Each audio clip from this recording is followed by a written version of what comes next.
Later we speak about deliverance. Most of these words are different. And Jesus spoke about them in the book of John. Chapter 8, verse 30.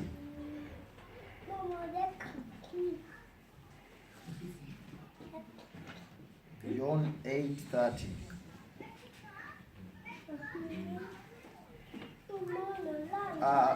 As he spoke these words, many believed in him.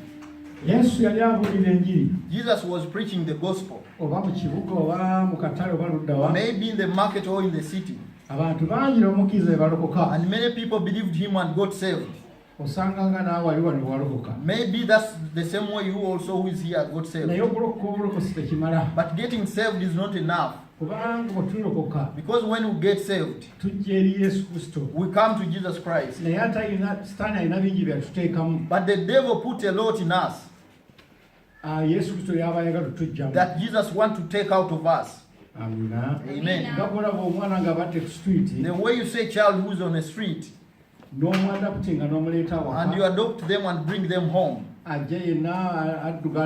they come when they are dirty.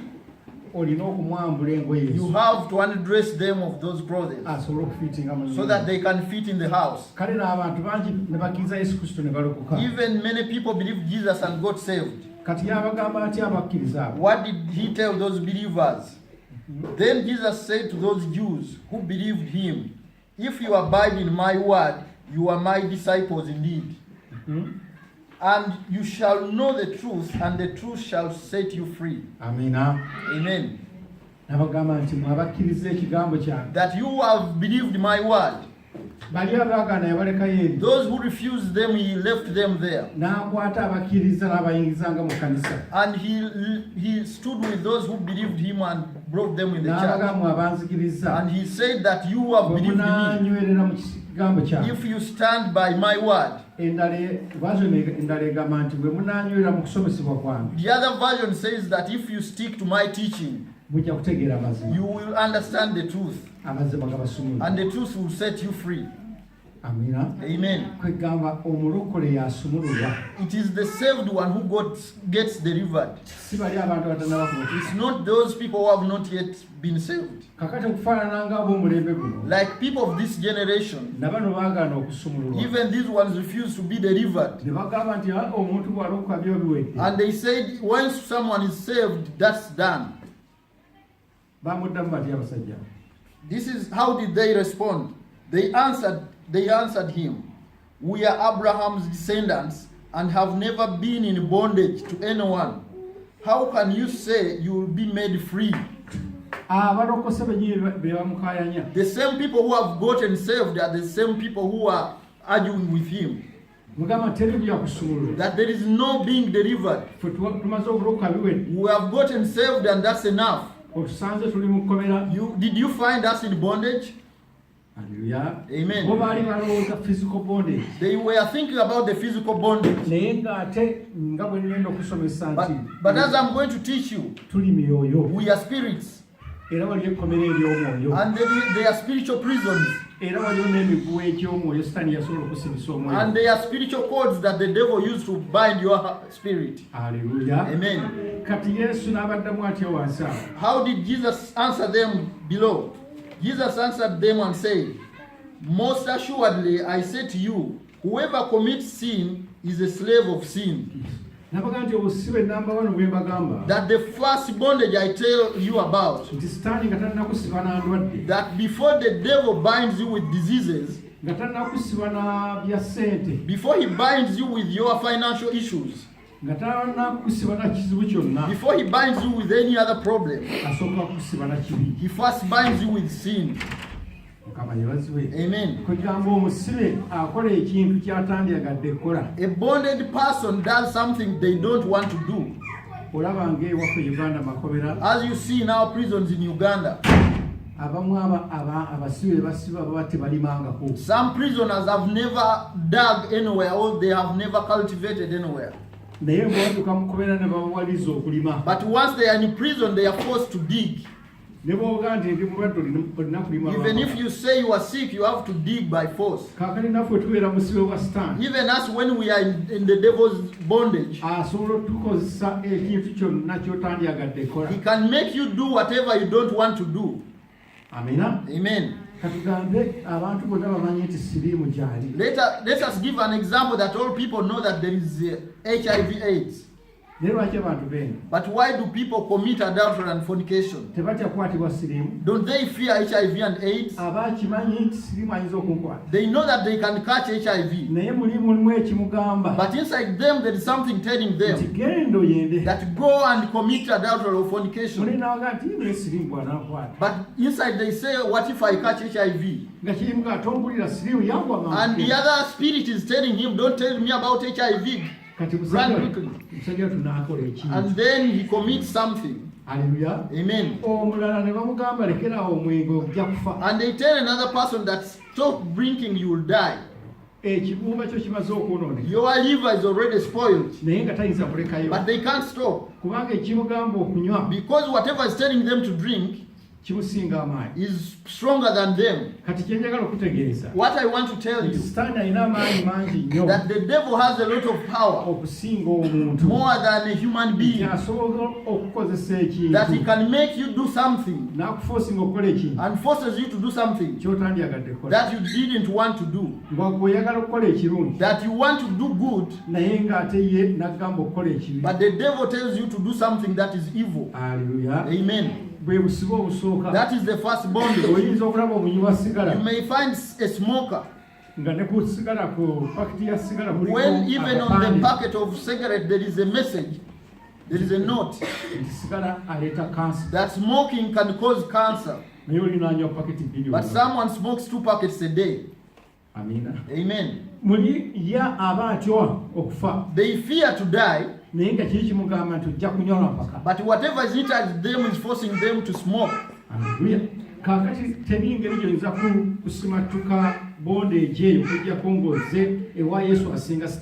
There is no way you can escape that bondage unless you come to Jesus, who is stronger than the devil. Hallelujah. Amen.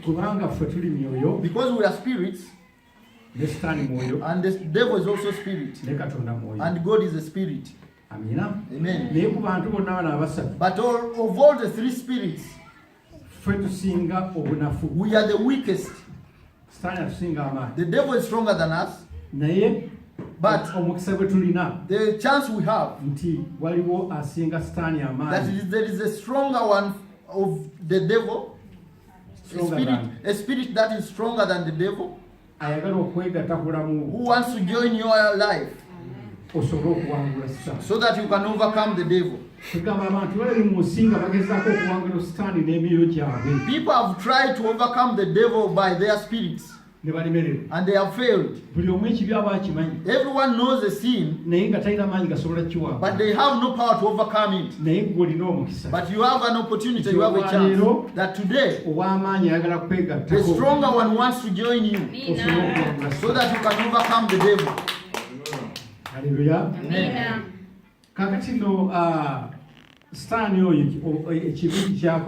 The problem with the devil, once he comes into your spirit, he makes you love that thing, and you love it, yet it's evil. And he causes something that is good, that is godly. And he makes you hate it and you feel bored of it.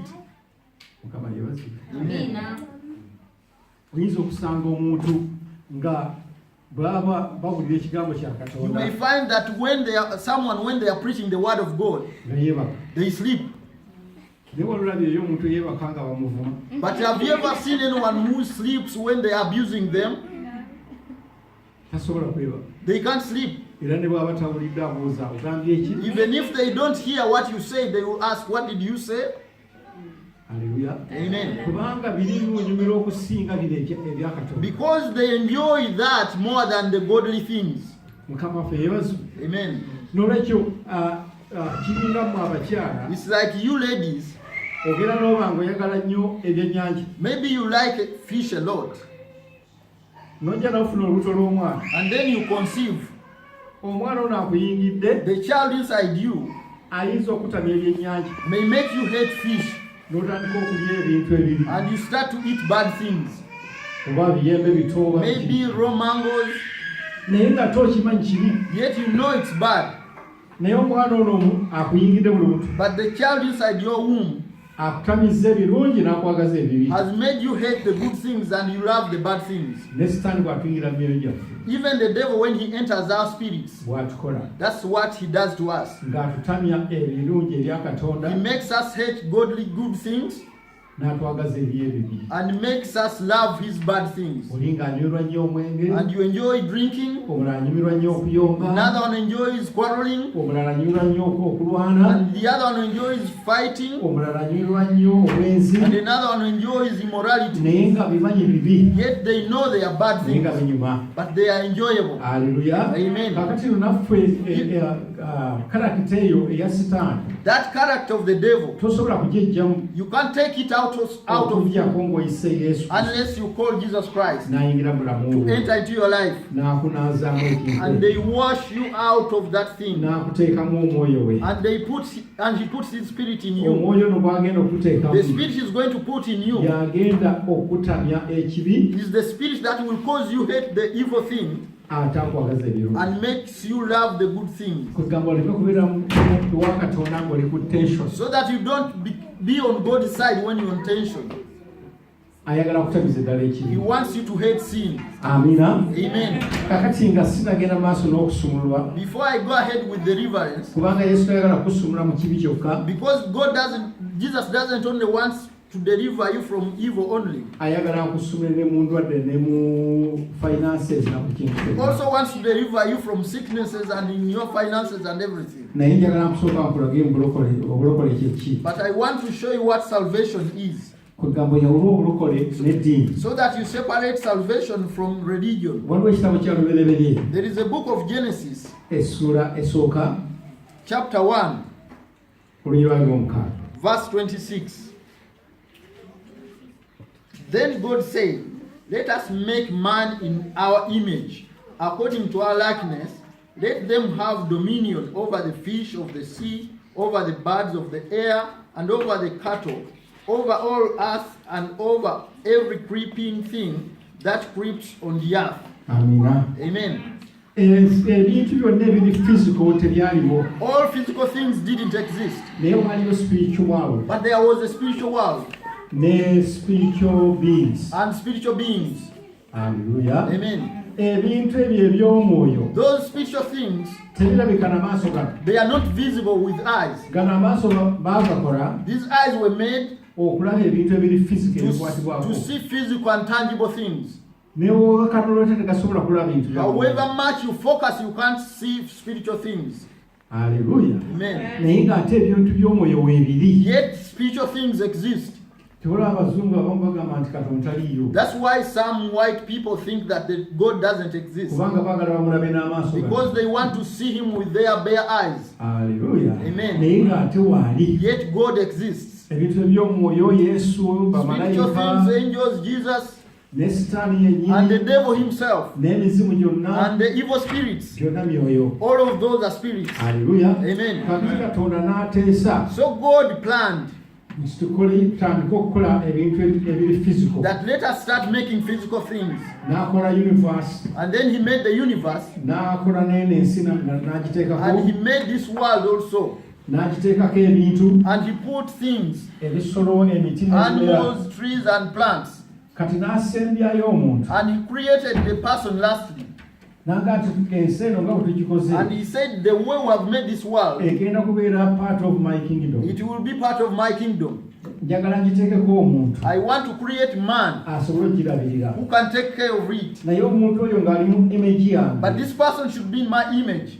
imagi ya katonda efaanana etya How does God's image look like? kakati katonda naawe n'akukola ng'oli mwoyo So God created you to be as a spirit, osobole communicatinga ne spiritual world so that you can communicate with the spiritual world. ate n'akuteeka mu mubiri And he put you in the body, osobole communicatinga n'ensi eno so ey'omubiri that you can communicate with this worldly earth. Kugamba mu bintu byonna byonna Katonda bye yakola. So of everything God made, Omuntu yekka yalina natures ebbiri. it is only man who has both natures. Yakukola ng'oli mwoyo. He made you as a spirit, In fact, omwoyo is the real you. and the spirit is the real you. Ate n'alyoka akuteeka mu mubiri. And then he put you in a body Ocommunicating so that you can communicate with bodily things. Hallelujah. Amen. Mukama fiibas. Amen. Akati nature ey'okubiri gye yakuwa The second nature he gave you, nti Katonda abeerawo emirembe n'emirembe. that God exists forever. Kati naawe yakola ng'ojja kubaawo emirembe Even you, n'emirembe. he created you to live forever. Omwo omubiri tojja kubeeramu mirembe na In the mirembe. body you will not live forever. Ajja kujjamu He will take you out akutwala gy'onoobeera emirembe and take n'emirembe. you where you will live forever and ever. Either onoobeera emirembe n'emirembe mu Geyeena Whether you will be forever in hell oba onoobeera emirembe n'emirembe mu ggulu ne Katonda. or you will be forever in heaven with God. Haleluya. Amen. Kugamba abantu n'obutamanya kintu kino Because people don't know this thing, kibola abamu beetuga. that's why you see some committing suicide. Baganze nsinjikooye kanneetuga enveewo. Say that I'm tired of the world, let me commit suicide and I Naye go. tamanyi nti ne bwe yeetuga They don't know that even if they commit suicide, man will never cease to exist. omuntu talikoma kubeera mulamu. Era bw'omala okwetuga Even after committing suicide, ng'olaba omubiri gwo guleebeeta wano you will see your body hanging here, nga naawe oli mu bbanga. yet you are in the sky somewhere. Oyagala okudda mu mubiri nga You tekyasobola. want to join the body again and it's not possible. Kyogulaba nti oyinza okulaba mu ebirooto That's why you see in dreams, nze n'obutabo ndowooza mami anaabo baalaga. I came with books and I think Aunt Eva will show them to you. Omanye bano ndiwo kaseera katono naye naleese ebitabo bino I'm here for a short time, but I brought these books ate njagala mbigule. and I want to ask you to buy them. Bijja kulaga spiritual life ngeri gyefaananamu n'okusumululwa. They will show you the nature of the spiritual life and deliverance. Haleluya. Amen. Nti oyinza okulaba omuntu nga yafa That you may see someone who is dead. oba taatawo oba muganda oba Maybe it's uncle your brother, it's your uncle, it's your relative. yafa dda They died long time. n'omubiri mwaguziika ne guvunda And you buried the body and it's already rotten. naye ate ekiro ajja n'ayogera naawe. But at night he comes to speak with you. Kati oyo ajja n'ayogera si omubiri gwafa naye omwoyo gwe gukyaliwo. His body is dead, but his speech is still living. Oluusi n'ayogera ddala constructively n'ayogera ebigambo bya Maybe he speaks constructive words to you. oluusi bamutireeyo mu kibira Maybe they killed him in the forest. n'ajja ekiro n'ayogera naawe n'agamba nti banzitireeyo mugye muno mubiri gwange guli eri. He tells you that they killed me from this place, come and pick my body. Nemugenda ne mumusanga. And you go and you find the body there. Kati omuntu oyo aba akyaliwo. So that person is still living. N'olwekyo kyenjagala kutegeeza What I want to tell you, nti omuntu tafa. that man never dies. Ebisolo bifa n'enkoko n'embuzi. Animals, birds can die, Naye omuntu yagenda kubeerawo emirembe. but man will live forever. Haleluya. Amen. Mukama waffe yeebazibwe. Amen. Kaakati likeness eyokusatu gye twandibala tufuna The third likeness we would have gotten eya Katonda of God, nti Katonda omwoyo gwe mutukufu. that God's spirit is holy. Ky'olowooza mundaayo ky'oli mundaayo What you are, what you think inside you is the real you. is the real you. Amina. Nyinza okuba omwami ono nga namukyayira ddala mu mwoyo gwange. Maybe I hate this man in my spirit, Naye nsobola okulagira feesi eno ne musimayirwe. but I can order this face to smile for him. Nsobola okulagira emikono ne gimuwa caayi. I can order the hands to give him tea. Naye ono amusimayiringa n'amuwa caayi si ye Tom. But the person smiling to him and serving him tea is not Tom.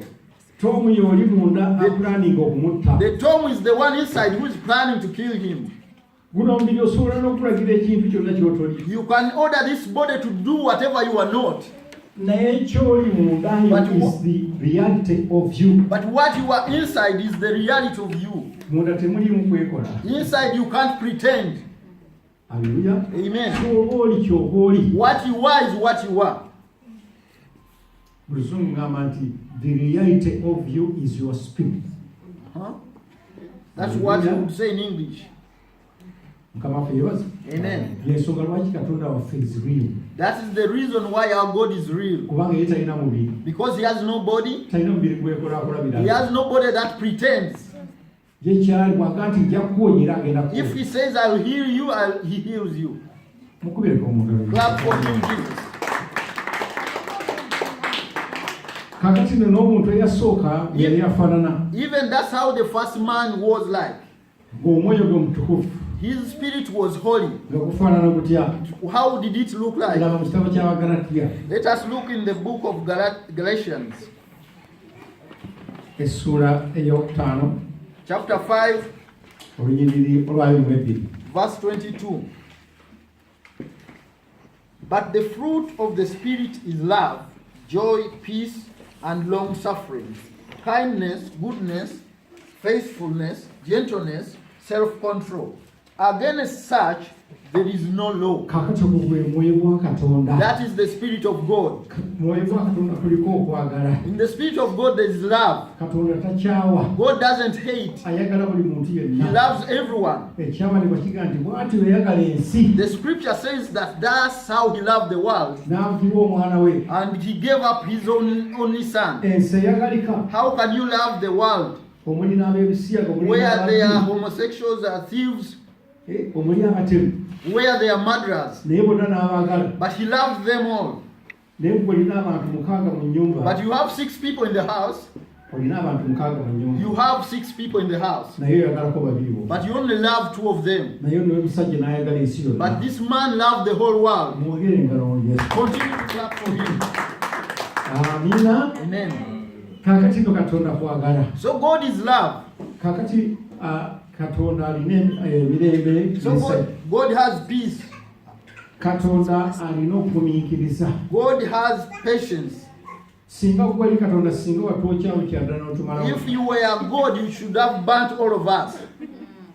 Naye olaba engeri Katonda gy'atugumiikiriza. But do you see how God is patient with us? Katonda muwombeefu. God is humble. Yes.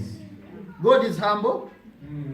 Yandibadde abeera mu bapulezidenti bakwiini. You would be among the presidents, the queens, and kings. Naye asobola atya okujja okuyingira mu mutima gwo gwasembayo. How did he decide to come into your spirit? You is the last person. Katonda muwombeefu. God is humble. Haleluya. Amen. Kakati ye nature ya Katonda. That is the nature of God. N'omusajja yasooka naye bw'atyo yalina omutima gwe gutyo. Even the first man, he had the same kind of heart. Haleluya. Amen. Kakati Sitaani n'ajja n'ayingira mu muntu. The devil came and entered into man, N'amuggyako ekifaananyi kya Katonda. and he took away the image of God from him, N'amuteekamu ekikyeru. and he put his own image in him. Bw'oddayo eno mu Lubeerera essula y'omukaaga. If you go back in Genesis chapter 6, Oluyokutaano. verse 5, then the Lord saw the wickedness of man was great in the earth, and that every intent of the thoughts of his heart was only evil continually. Kati n'alaba omuntu bwe yali atonze mu kifaananyi kye. So he saw the man he had created in his own image. Nga afunye ekifaananyi kirala. He had gotten a different character. Haleluya. Amen. Omuntu afunye obusungu, He has gotten obutasonyiwa, anger, wrath, and hatred, bwenzi, fornication, and adultery. bingi ebiyingira mu mutima gw'omuntu. Many things that join a man's heart. Kati Sitaani bwe yatuggyako ekifaananyi kya Katonda n'atuteekamu ekikyeru. When God took away the image of God from us and gave us his own image, N'obufuzi bwe twali tutondeddwa okufuga ensi eno n'abutuggyako. even the dominion we are given over this world, he took it away. Ye naye n'atandika okufuga ensi. And he started to reign over the world. Afugira wa? Where does he reign from? Afugira mitima He gy'abantu. reigns from people's hearts. Kyenabadde nkugamba nti mulimu gw'owulira nga oyagala okukola ekintu ekirungi naye nga ate toyinza kikola. That's what I told you, that inside you want to do something good, but yet you can't do it. Kubanga waliwo ekibi ekikusiba ekikozesa ekirala. Because there is something evil in you that causes you to do something different. Amina. Amen. Kyolwaki ebikolwa ebibi ebisinga mu nsi. That's why that you see that evil things are more than good things in the world. Kubanga Sitaani afuga. Because the devil reigns. Ate toyinza kumuddukako Sitaani And you can't run away from the devil okuggyako ng'ofunye amusinga amaanyi. unless you get someone who is powerful, more powerful than him. Ye Yesu Kristo. That is Jesus Christ. Haleluya. Amen. Kakati no Yesu yajja Jesus came okutuzzaayo to restore us mu kifaananyi kya in the Katonda. image of God. Amina. Amen. Bw'amala tuzayo ekifaananyi kya After Katonda restoring us in the image of God, tuddemu tufuge so that you can gain dominion again, olagira abadde afuga ensi eno so that you order the one who has been reigning over this world, simbula wano vaawo genda and you tell him, move away from here, go. fuluma va mu ssente zange Get out of my income. genda va mu nnyumba yange Get out of my house. fuluma omubiri gwange Get out of my body. tosobola kulagira sitaani kufuluma wantu wonna You can't order the devil to get out of anywhere okujjako ng'omaze okufuna ekifaananyi kya Katonda unless you have regained the image of God. kubanga okufuna ekifaananyi kya Katonda Because regaining the image of God, Yesu alina okusooka okujja n'akunaazamu ekifaananyi kya sitaani Jesus must first come and wash away the image of the devil from you. kubayite okulokoka That's what they call salvation. bw'atukunaazaamu Once he washes it out of you, n'akuwa omwoyo we he gives you his spirit. oli bwe tuli mu Galatiya That we have seen in Galatians. naawe n'ofuna okwagala And you receive love, n'ofuna ekisa you receive grace, n'ofuna obuwombeefu and you receive humbleness, ne byonna nga and bwetubirabye everything as we saw it. mukama waffe yebazo Amen. kakati enjawulo eriwo wakati w'eddiini The n'obulokole difference between religion and salvation nti mu ddiini is that in religion, osigaza omwoyo gwo you retain your spirit, n'oyagala okukola ebintu bya Katonda and then you love to do the good things of God, ne bikolema and then you fail. amina Amen. amakulu gategeere You understand the difference? ebitabo tusoma bye bimu We read the same books, naye weesanga ng'ebintu basobola bissa mu nkola but you find that they can't put in practice some of them. Katonda atugamba nti love your enemies God tells us that love your enemies, naye gwe omutima ogwo tegusobola kwagala mujjawo but your heart cannot make you love your co-wife. amina Amen. bw'oyagala muyira asidi You want to pour acid over them. aleluya Amen. naye Katonda akugamba nti manyi nti omutima gwo tegusobola kikola ekyo God is telling you that I know that your heart can't do that. tegusobola kwagala mujjawo It can't love your co-wife. nze nsaba omutima ogwange osobola okikola Ask me for my heart that can do it. aleluya Amen. njagala tugende mu kitabo kya Jeremiah Ezekiel I want us to go in the book of Ezekiel.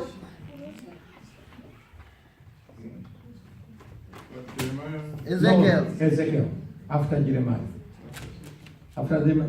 there is Lamentation, then the next one chapter 36 Chapter 36 of Ezekiel of the book of Ezekiel. olunyiriri lwa 25 Verse 25. Then I will sprinkle clean water on you, and you shall be clean.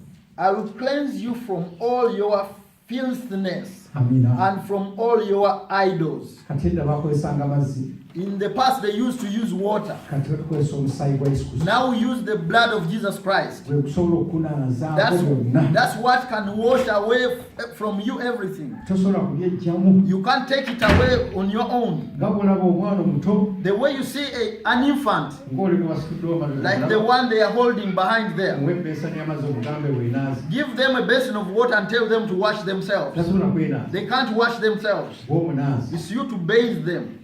aleluya Amen. tasobola kweyambaza They can't dress themselves. bw'omwambazi It's you who dresses kati them. ne Katonda bw'amala okukunaaza Even God, after washing you, ayagala He akwambaze wants to dress you. akwambaze omwoyo And He dresses you with His kakati Spirit. bw'amala okukunaaza yongera wasubira then That was verse 26. I will put my spirit within you and cause you to walk in my statutes. I will give you a new heart and put a new spirit within you. I will take the heart of stone out of your flesh and give you a heart of flesh. I will put my spirit within you and cause you to walk in my statutes, and you will keep my judgments and do them. Amen. Clap for that word. kubayita okulokoka That's what they call salvation. nti Yesu ajja kujjamu omutima ogugwo That Jesus comes and takes away your heart omunafu that is weak, obubadde sitaani gwabadde ayonoonye that the devil had spoiled. n'agukujjamu and takes it out of you n'akuteekamu ogugwe guli ogwa Katonda and puts into you a godly heart ogulina nature y'obwa that Katonda has the nature of God. kati kyensonga lwaki akuyita omwana we. That's why he calls you his child, kubanga otandise omufaanana. because you have started to look like him. Amina. Amen. Kati n'omwoyo ogwakutaddemu The spirit he has put in gwe you gugenda is okusobozesa the one that will enable you okukola Katonda by'akulagira to do what God tells you to do. mu ngeri endala kinyega In the okutegeeza other way, what I want to nti mean, eno mu bulokole that in salvation, teriyo excuse yonna gy'ogenda kuwa there is no excuse you'll give for failing to do the will of God. for failing to do the will of God. Amina. Amen. Kakati bagamba nti yagala mujjamu. When they tell you to love your co-wife, Bakuga nti anze simusobola mujja wange yankola bubi nnyo. and you say, I can't love my co-wife because he has done a lot of evil to me. Yatta omwana wange. He killed my child. Agenda kubuuza lwaki tewansaba omutima ogwange okusobola He will okumwagala. ask you, why didn't you ask me of my heart that can love her? Nze manyi nti ogwo tegusobola. I know that your heart can't. Haleluya. Amen. N'olwekyo mu ddiini tusigaza emitima gyaffe. In religion, we maintain our hearts. Mu bulokole oggyibwamu omutima. In salvation, you lose your heart N'ofuna omutima gwa and Katonda. you gain the heart of God. Haleluya. Amen. Kati n'ofaanana Katonda And then you look like God n'obeera omwana wa and you Katonda. become a child of God. Akati tokoma kubeera mwana wa Katonda kyokka. You don't only stop being a child of Naye God, obeera omusika but you become a heir ku bintu bya Katonda. on the things of God. Bwe tuddayo mu kitabo ky'Abagalatiya When you go back to the book of Galatians, ssuula ey'okuna chapter 4, oluyi lwokuna. verse 4. But when the fullness of time had come, God sent forth his Son, born of a woman, born under the law, to redeem those who were under the law, that we might receive the adoption as sons. Haleluya. Amen. Katonda yalina omwana we omu yekka. God had only one child. Oyinza okulaba engeri ye Katonda gye yatwagalamu. You can see how much God loved us. Omwana oyo n'amusiga That child was invested amuggyemu abaana bangi. so that he can gain many more children. Haleluya. Amen. Era abaana abo yeffe. And those children are us. Mu ngeri endala In the other way, gwe nange you and me, tuli baganda ba Yesu kati. we are brothers and sisters of Jesus. Kikubire mu ngeri ki. Clap for that one. Eyo bbeeyi nnene nnyo That is a very big value, okubeera muganda wa Yesu. to be a brother or a sister of Jesus. Yesu mwana wa Katonda Jesus is the Son of God, naye bakufudde mwana wa and they have Katonda. made you a son of God. Kaakati olw'okubanga ofuuse mwana wa And Katonda because you have become a child of God, ki ekiri oyogera wasi. and because you are sons, God has sent forth the Spirit of His Son into your hearts, crying out, Abba, Father. Oli ekigambo You hear that word? olw'okubanga ofuuse mwana wa Katonda Because you have become a child of God, kyava atoola ku mwoyo w'omwana we that's why He takes from the Spirit of His child n'ajja n'amukuteekamu